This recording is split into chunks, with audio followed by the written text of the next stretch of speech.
পৃথিবীতে বাংলাদেশই একমাত্র বিরল দেশ যে দেশে জনপ্রতিনিধিরা শুধুমাত্র মানুষের সেবা করবে বলে ভোটে দাঁড়ায় এবং তারা রীতিমতো নিজেদের মধ্যে দ্বন্দ্বে জড়ায় শুধুমাত্র জনপ্রতিনিধিদের সেবা করার উদ্দেশ্যে।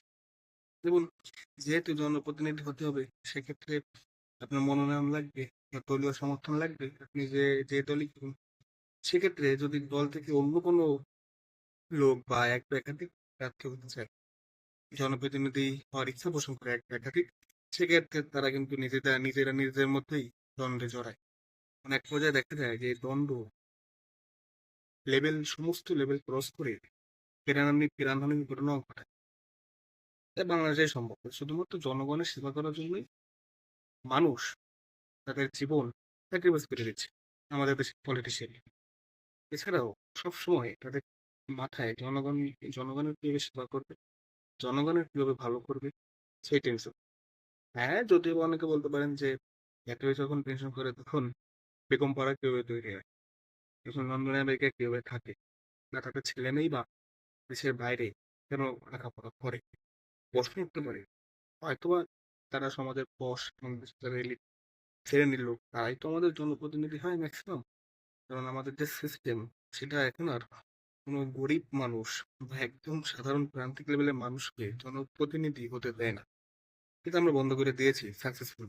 এখন আপনাকে হয়তো বা ব্যবসায়ী হতে হবে, নয়তো লেজুর ভিত্তিক রাজনীতি করে, চামচামি করে বা বায়াস্ট হয়ে বা দিনের বেলা রাত মেনে নেতার কথা অনুযায়ী, নেতা যদি বলে যে এখন রাত, আপনার রাত বলতে হবে, এরকম লোকজনই মূলত এখন পলিটিশিয়ান হিসেবে আমাদের সামনে আসে। ম্যাক্সিমাম এরকম, সবাই আবার এরকম না।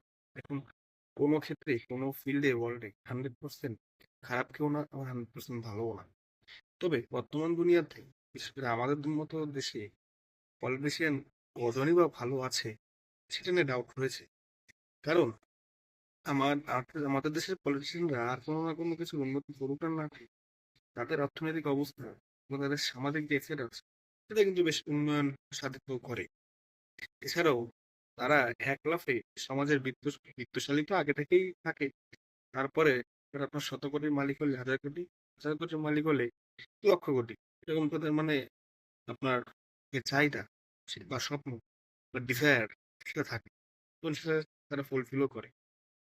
এছাড়াও আরেকটা ম্যাজিক কাজ করে এখানে, যারা ঋণ খেলাপি দায়ে অভিযুক্ত, তারা তাদের ঋণ খেলাপি দায় থেকেও মুক্তি পেয়ে যায় ক্ষমতা পেলে বা জনপ্রতিনিধি হিসেবে সিলেক্টেড হলে।